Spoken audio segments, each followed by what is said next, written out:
जाहि विधि राखे राम भाई। राम की कृपा अनंत है जिसका कोई पारावार नहीं। सभी लोग नीचे उतर आइए। जाहि विधि राखे राम ताहि विधि रहियो। सतत राम की कृपा बनी रहे और उसका पारावार नहीं। भगवान के शरण में निस्वार्थ आइए। आपके मन के अंदर, आपके विचारों के अंदर ना कुछ पाने की इच्छा हो, ना कुछ चले जाने का भय हो। भगवान स्वयं कहते हैं कि निर्मल मन जन सो मन भावा, मोह कपट छल छिद्र न भावा। तुम्हारा मन निर्मल हो, तुम्हारे अंदर की कोमल भावनाएं शुद्ध हो, और जब सारे विचार शुद्ध हो जाएं, तब तुम इस सीढ़ी में चढ़ने के लायक हो। यदि तुम्हारे मन के अंदर विचार चल रहे हैं, अर्थात कुछ पाने की इच्छा है या कुछ चले जाने का भय है, इस कारण यदि तुम भगवान की शरणागति लिए हो, तो भगवान से प्रेम तुम्हारा बहुत जल्दी छूट जाए। यदि तुम किसी आस से पाने से भगवान के शरण में आए हो, तो भी तुम्हारा भगवान से बहुत जल्दी मोह खत्म हो जाएगा। उसका कारण इतना है कि जब तुम जो इच्छाओं को लेकर के भगवान की शरणागति लेते हो, और भगवान यदि उन इच्छाओं की पूर्ति कर देते हैं, तो तुम भगवान को बिसरा देते हो। भगवान से तुम्हारी दूरी अपने आप बनने लगती है।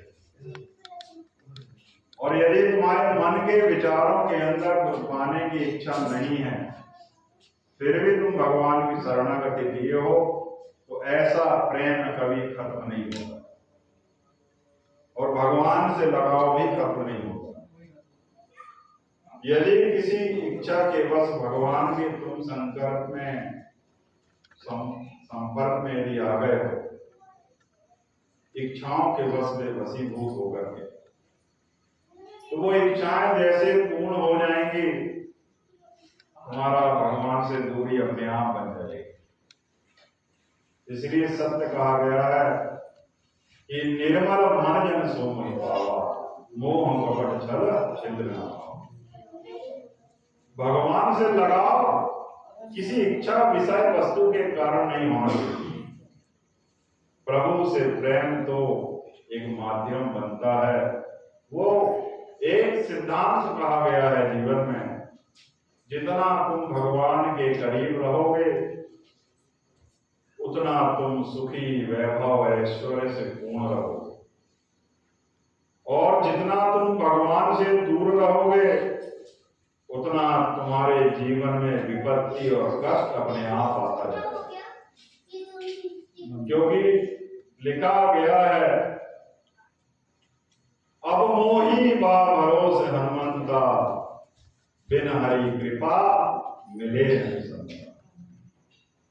बिना राम के इच्छा से, बिना उनकी कृपा से तुमको संतों का सानिध्य भी प्राप्त नहीं होता। और वही संत तुमको मार्गदर्शन करते हैं कि तुम्हारे जीवन का कल्याण किस दिशा की तरफ है। धीरज धर्म विप्र अर नारी, आफत काल परखिए जारी। जेहि पर जेहि जो सत्य सनेहु, ओसे मिले न कछु संदेह। जीवन पथ में लगातार चलते चलिए, राम पथ में लगातार गमन करते चलिए। जीवन में विपत्तियां आएंगी भी और चली भी जाएंगी। विपत्तियों का आना और जाना केवल एक टाइम पास है तुम्हारे जीवन में। क्योंकि यदि लगातार तुम्हारा जीवन अच्छा चलने लगे, तो तुमको बोरियत महसूस होने लगे। किसी दिन संकट आते हैं, फिर वो संकट टल जाते हैं। किसी दिन तुम बहुत प्रसन्न रहते हो, किसी दिन बड़े निराश रहते हो, किसी दिन सफलता मिल जाती है और किसी दिन सब कुछ चला जाता है। तो यही दुख और सुख में तुम्हारे जीवन का अंत समय करीब आता है।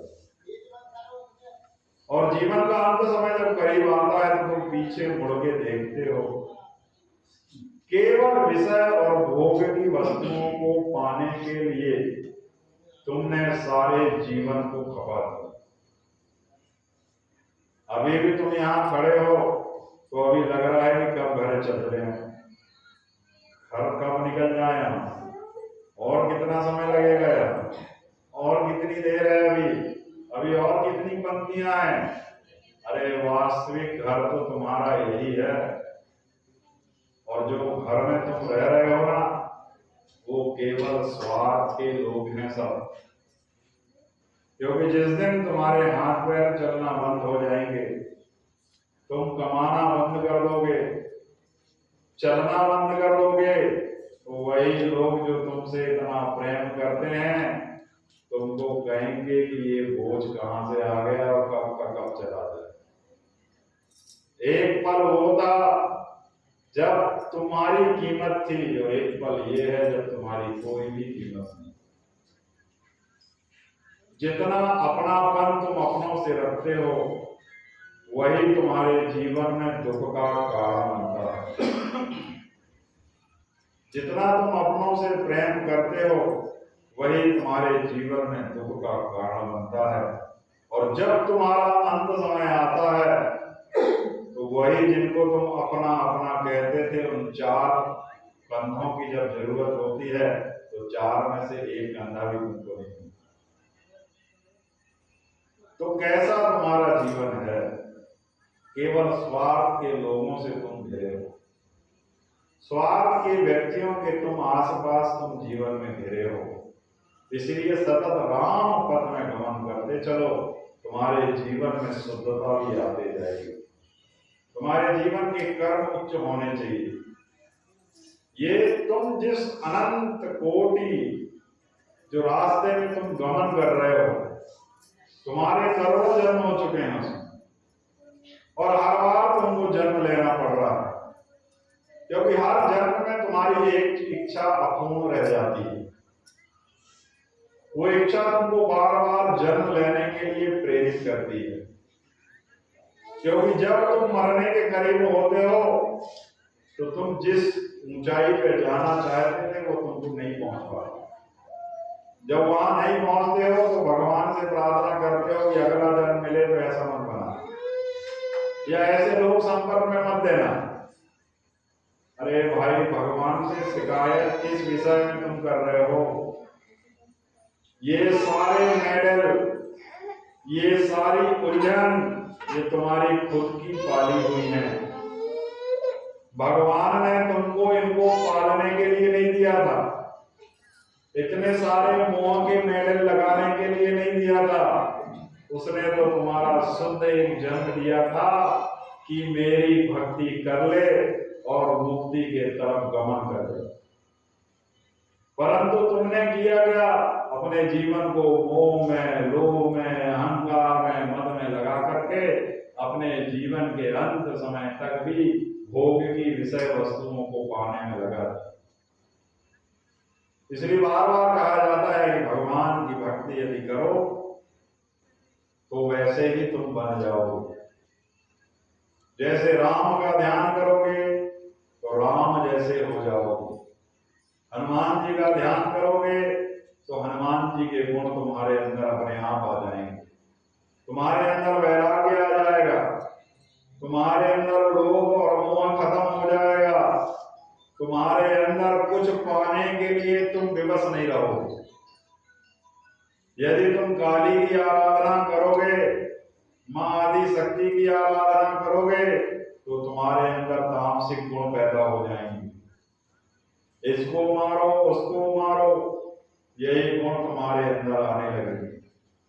क्योंकि तुम नजर उठा के देख लेना, जितने भी आदि शक्ति दुर्गा काली के भक्त हुए हैं तो मां आदि शक्ति का एक ही कर्म रहा है, दुष्टों का विनाश करना। अब जब तुम्हारे आसपास यदि तुम सत्य के सही भक्त हो तो तुम्हारे आसपास के जो लोग हैं तुम उसके प्रति भी वैसी ही भावना रखने लगो, तुम्हारे अंदर के गुण भी वैसे ही बनने लगेंगे। तुम चाहोगे सारे दुश्मनों को खत्म करो, मारो उनको, जबकि साधु की परिभाषा स्पष्ट रूप में कही गई है